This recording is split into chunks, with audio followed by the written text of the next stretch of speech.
As you all know, the Rotary Foundation helps Rotarians to advance world understanding, goodwill, improvement of health, quality education, environment, and poverty. We also have a tradition of supporting the Rotary Foundation by honoring others through the Paul Harris Fellow Recognition Program.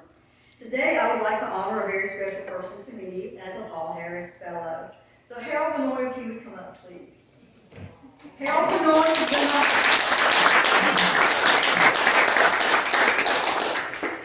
has been my husband for 48 years. He's from Lenore, graduated from Wake Forest University with a full ride thanks to the T. Austin Finch scholarship here in Thomasville, and worked for 30 years at the F Corporation.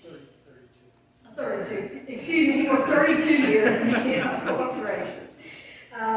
He is one of the most intelligent, kindest, sweetest man any of you could ever meet. And I honor you today and present you, Harold, as a Paul Harris Fellow.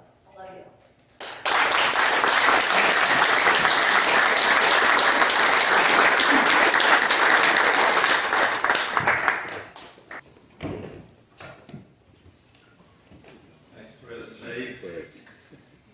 Yeah, I'm sort of scared of this microphone up here. Voice is coming out. First, before we do the birthdays, let me just share with you that the Cushwa Cup and England Cups have been presented to the schools. Once again, Oak Grove won the Cushwa Excellence in Athletics Award, and West Davidson, after a year being away from winning the sportsmanship, has come back and received that again for both times they received it. And in other good news, there's no evidence whatsoever that the COVID-19 vaccination causes infertility, that the Chinese or the Biden administration is putting chips in people's arms through the vaccination, or that it magnetizes your body so that your car keys stick to your face. I just thought I'd throw that out there in case anybody missed that latest news. It is July, also known as National Baked Beans Month, and it's a great month, and especially if you love history. So many significant happenings have occurred in the life of our country have occurred in July. Most of you have probably seen Hamilton one way or the other, or heard about it, and traced the duel between Aaron Burr and Alexander Hamilton, which happened in July.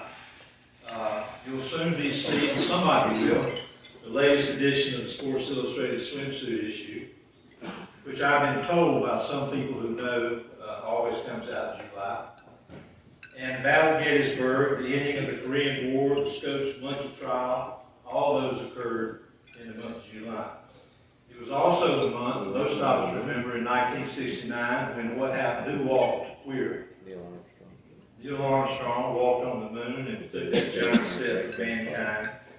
And now we can add Richard Branson and Jeff Bezos to the latest space travelers. And I find it very interesting that in July of 1947, President Harry Truman signed the National Security Act, which created the Department of Defense, the National Security Council, the CIA, and the Joint Chiefs of Staff. And of course, July gave us the 4th, the Declaration of Independence. I can never think about the Declaration of Independence without thinking of Carl Douglas. You don't know Carl, I'm sure, but he was one of my students in the 9th grade civics class when I did my student teaching at Gibbons Junior High School in Durham. And one day we were studying the Declaration of Independence in the class, and I was teaching it.